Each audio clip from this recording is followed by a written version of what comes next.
এসেছে সত্য, ওয়াজাহাকাল বাতিল চলে গেছে মিথ্যে। ইন্নাল বাতিল নিশ্চয় মিথ্যে, কানা যাহুকা চিরদিন মিথ্যে।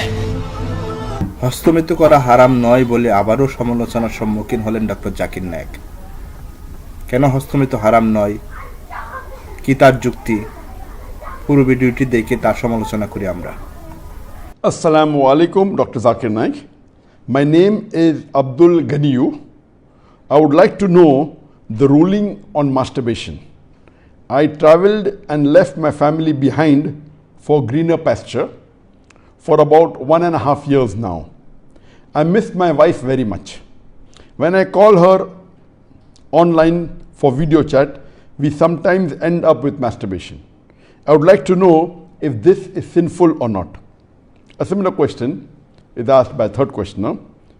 Assalamu alaikum, sir. I am Habibullah Islam from Assam, India. I am a student.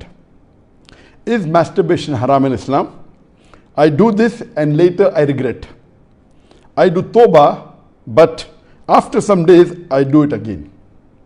I can't find the solution to this problem. I am unhappy with masturbation and what I do.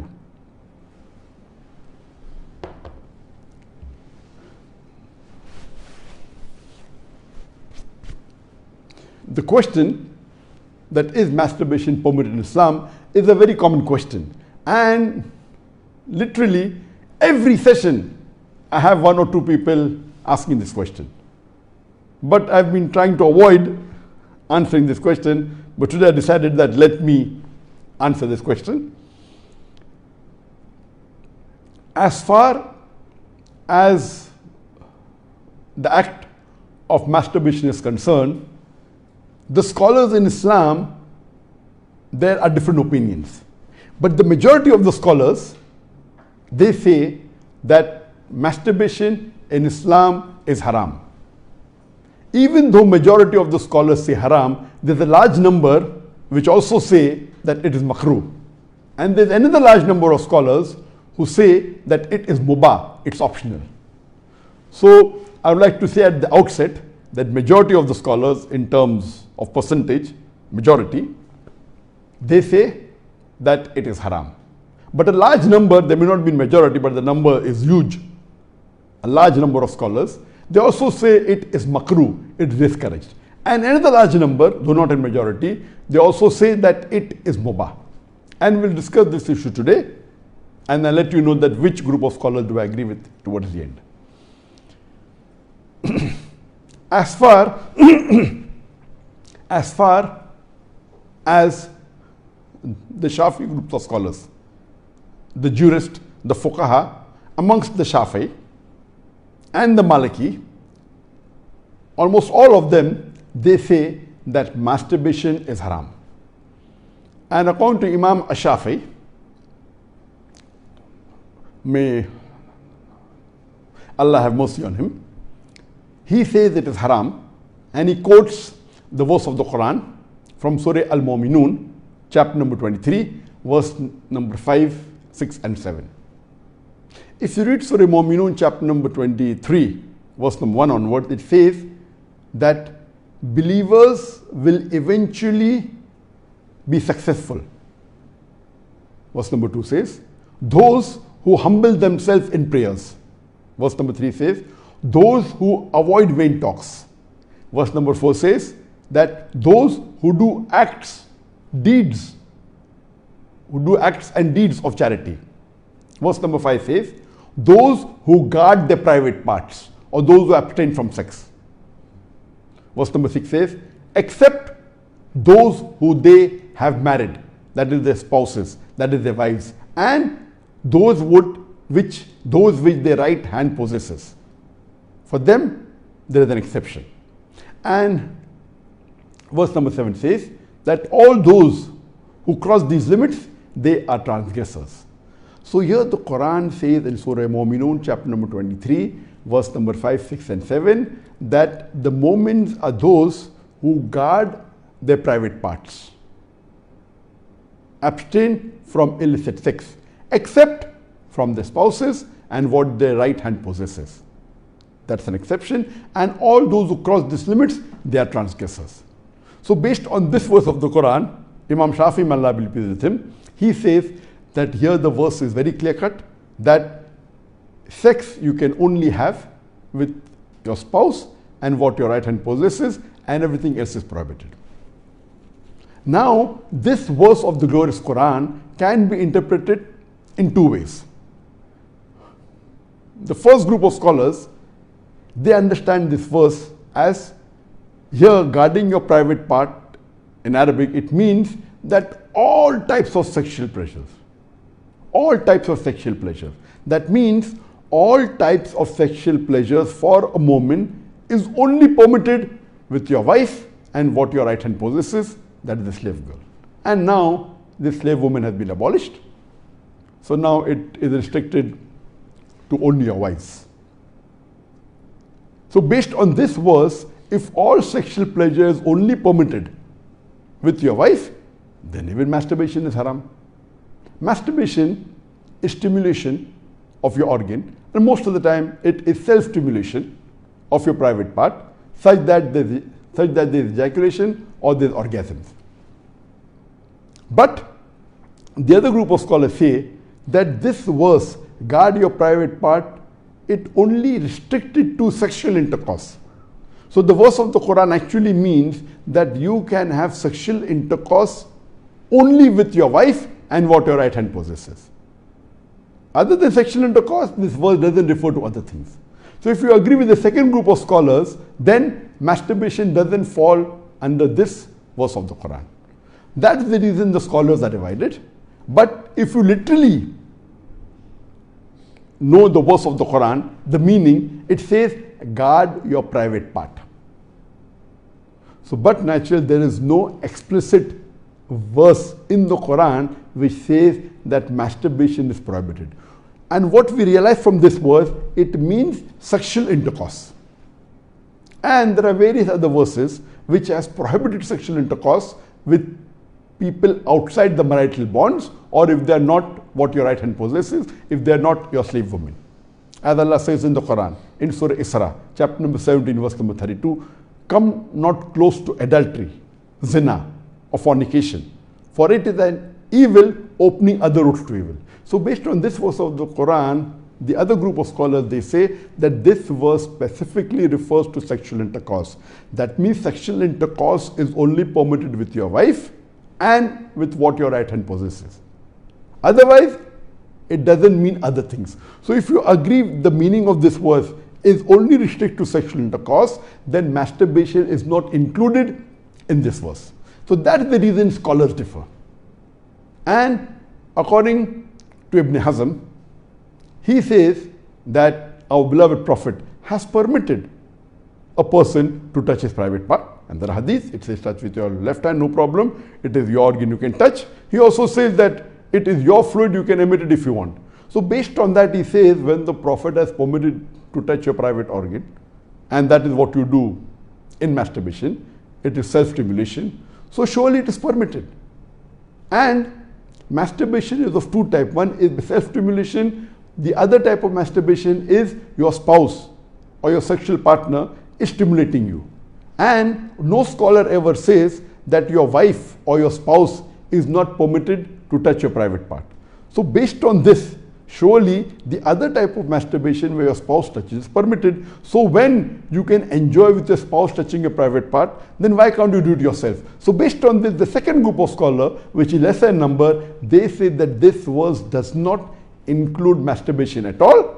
It is just talking about sexual intercourse. So sexual intercourse is only permitted with your wife, with your spouse, and with what your right hand possesses.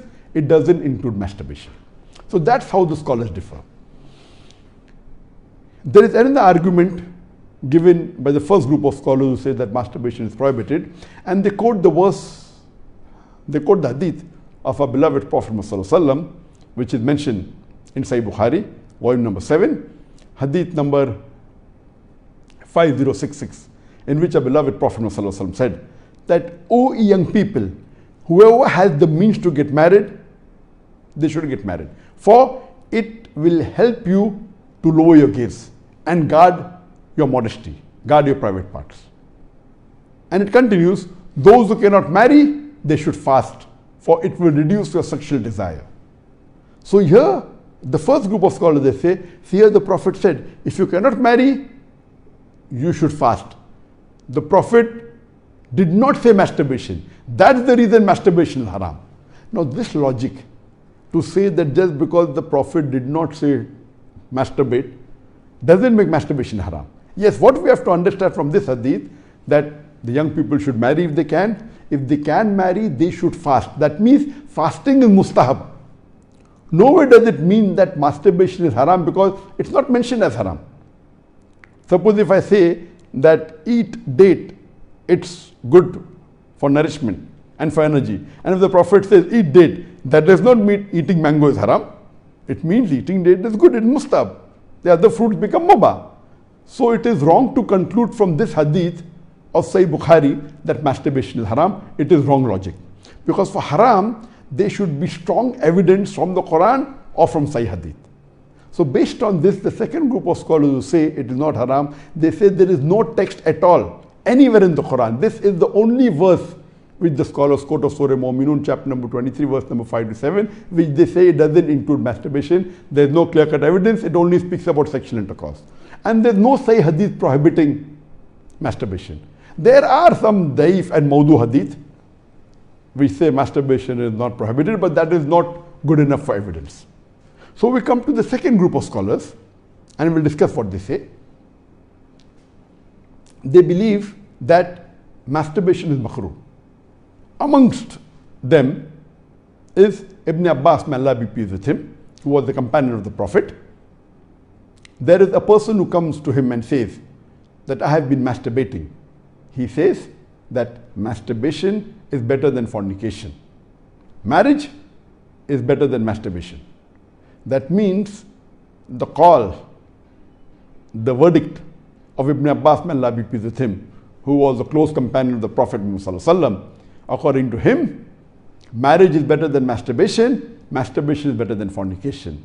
Indirectly, it means that surely masturbation is permitted, but it is makruh.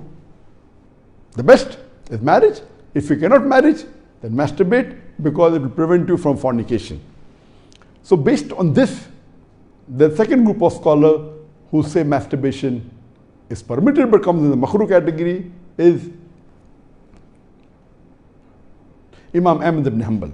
He is of the opinion that masturbation should not be done, but if you are going to do fornication, then you can do masturbation, and he puts it in the makruh category. So the Hanbali school of thought, most of them, they say that masturbation comes under the makruh category. That means it's discouraged. And this is also said by Mujahid. He says that masturbation it should be avoided, but if it's done to prevent fornication or zina, it is permitted. This is the view even of Ibn Hazm, that Ibn Hazm says that masturbation is makruh, it's discouraged, but if you're going to involve in fornication, then better do masturbation. It is permitted in such cases. And he says that though masturbation is permitted, it is not amongst the deeds of the noble people. It's not the deeds of nobility. That was his saying, Ibn Hazm. That means the noble people normally don't do it, so it is discouraged. So that is the reason this group of scholars puts it in the makruh category. There are many other scholars in this category. Time will not permit to discuss that. The third group of scholars, they put in the mubah categories. The students of Ibn Abbas, some of the students, they understood that Ibn Abbas has put masturbation in the makruh category, and even they say it is makruh. But the other group of students of Ibn Abbas, may Allah be pleased with him, they said that it is mubah, permitted, without any condition. Amongst them, we have Jafar bin Zayd.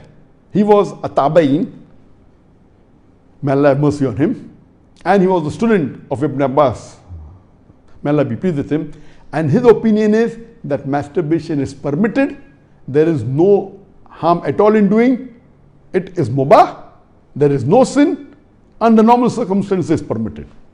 There is another tabain by the name of Amr bin Dinar.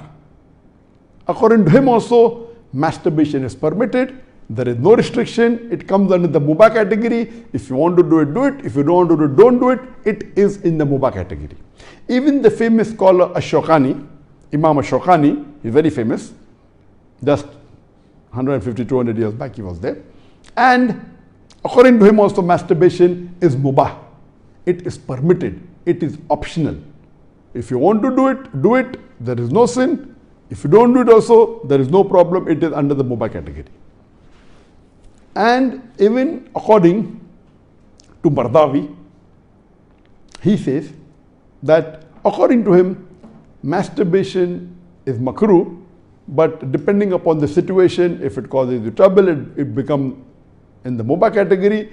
And he also goes on to say that if you fear you will do fornication, masturbation becomes fard. That's his opinion. So here you have three groups of scholars. One group which is a majority saying it is haram, based on the verse of Surah Mu'minun, chapter number 23, verse number 5 and 7, 5 to 7.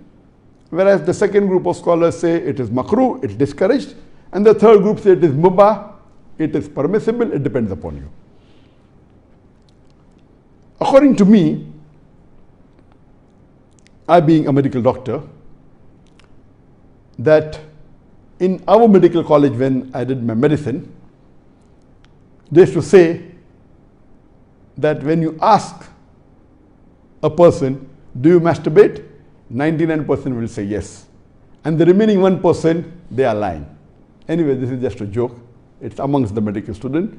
It's not a fact. But according to research, today research tells us that amongst the male, 95% masturbate. Amongst the female, approximately 80% masturbate. I'm not saying that it is normal to masturbate, but it is very common.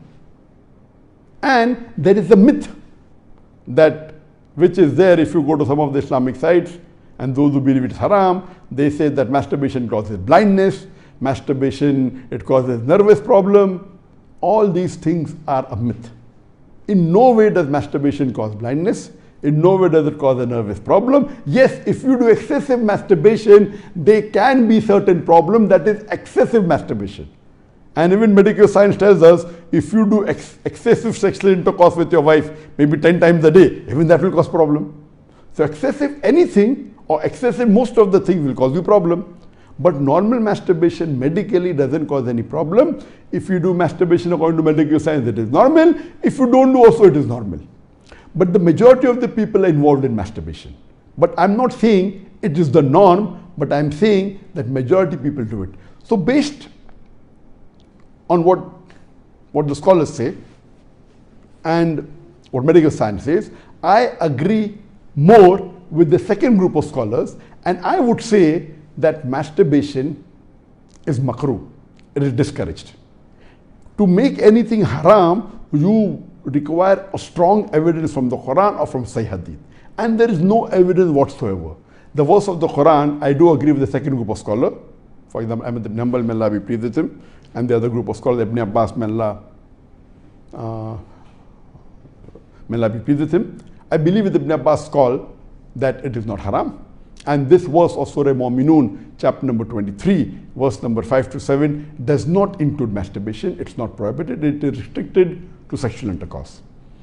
And I put it, because there's no evidence, it will either come in the mubah. I put in the makruh because I agree with the call of Ibn Hazm that it is not the act of nobility. It's not the norm, but because majority of human beings are involved in it and there is no evidence from the Quran and the Sunnah to prohibit it, I put in the makruh category. Everything the majority do is not correct. For example, today, according to research, 95% of the women in the Western country, before they pass the university, they're involved in zina. That does not make zina halal, not at all. The Quran is very clear cut in Surah Isra chapter 17 verse number 32 that zina is prohibited, it is haram. Majority do doesn't give it a sanction to make it halal, but if there is no text in the Quran or Sahih Hadith prohibiting it, it becomes mubah. I put it into the makruh category for various reasons. One of the reasons is it's not the act of the noble people. Number two, that excessive masturbation is haram. It can cause problems, it can cause health problems, it can cause problems in psychological, and most of the time masturbation is associated with haram activities. Most of the time masturbation is associated with pornography, whether you're watching a blue film or a pornographic film, or you are watching obscene photographs, images. Here itself, if it's associated with haram activity, that again becomes haram. So if you associate masturbation with pornography or with obscene photographs, it is haram, and that is prohibited, and it leads to that high chances. That's the reason I would say that best is to avoid. But if you cannot marry for various reasons that we have, so the best would be you fast, as was recommended by the Prophet, as was recommended by beloved Prophet in Sahih Bukhari, volume number 7, hadith number 5066, that, O young people, whoever has the means to get married, they should get married, for it will help you to lower your gaze and guard your modesty. And if you cannot marry, then you fast, it will reduce sexual power, and this is scientifically proven that if you fast, it reduces your urge of your sexual desires. So the best is to fast. But it will not be possible to fast always, and depending upon the levels of sexual urge, that keeps on differing. So based on this, the mustahab is to fast. But if you cannot, or if that's not sufficient to suppress your desire, and if you have to masturbate, it is permitted. It is not a sin. There is no evidence anywhere in the Quran or Sahih Hadith which says that if you masturbate, you get a punishment. Here, the reason I'm saying this, that I being a medical doctor, I know that there are many Muslims, many of them, hundreds, who have come to me for consultation. And they believe, because of the views of most of the Muslims, they are good practicing Muslim, but they believe it is haram. So they come to me, and the similar what question was asked, that he's tensed, he's unhappy, and he has got mental stress. Because they are good practicing Muslim, they pray 5 times Salah, but they realize and they think masturbation is haram, so they get tensed up and worked up. And this causes many a times big problem. Because they think it is haram and they're doing it and they have the guilt feeling, this guilty conscience prevents them sometimes or many a times even to do good deeds. It disturbs them in their salah, it disturbs them in the reading of the Quran. So because of not knowing the fact, what is there in the medical science today, these people think it's haram, it disturbs them. So I would like to tell you that I'm not giving a blanket rule that do it. I'm just telling you best avoid it. But if you have sexual urges which you cannot suppress, doing masturbation is not haram according to me. It is permissible. Don't do it excessively. Once in a while, no problem. Don't be mentally disturbed that it's haram. And as the questioner asked, I have asked for forgiveness. Again I do it. I repent. Again I do it. So let me tell you that if you come under this category where you have sexual desire, that keeps on differing from different people. Some people have high sexual desire, some people are medium, some people have less. So if you fall in the category of people who have high sexual desires, and if you're not married, and if you have to masturbate, though it is makruh, I would say it's discouraged, but don't have the guilt feeling, don't do it excessively, don't do it along with pornography. And I would go to the extent that if, because of this, you're going to do fornication, or zina, or adultery, it is better. Then, according to me, masturbation becomes mustahab. And as is mentioned by Imam Ahmad bin Hanbal and Ibn Abbas, may Allah be pleased with him, that masturbation is better than fornication. So normally, according to me, I would like to repeat, I'm not giving a blanket permission all of you should do. According to me, masturbation comes in the makruh category. Best is to avoid it. If you have the urges and if you're not married, better that you fast. If the urges are yet there, then masturbation is permitted. There is no sin, there is no punishment, you don't have to feel guilty. And if you have the urge and if you think you'll do fornication, then better do masturbation and avoid fornication and marry as soon as possible. We know that masturbation differs in different people. Even after marriage, masturbation, majority of the people masturbate. 70% of the males after marriage they masturbate. But of course, by age it keeps on reducing. Marriage also reduces. The more sexual intercourse you have, it reduces. So this is my view regarding masturbation. It is makruh. Avoiding is the best. Next option is fasting. If you yet have the urges, then it's permissible. Don't have the guilt feeling, and see to it that you practice and stay on the Quran and Sunnah, offer your salah and do your ibadah, and inshallah pray to Allah subhanahu wa ta'ala that He keeps you on the straight path. Hope that answers the question.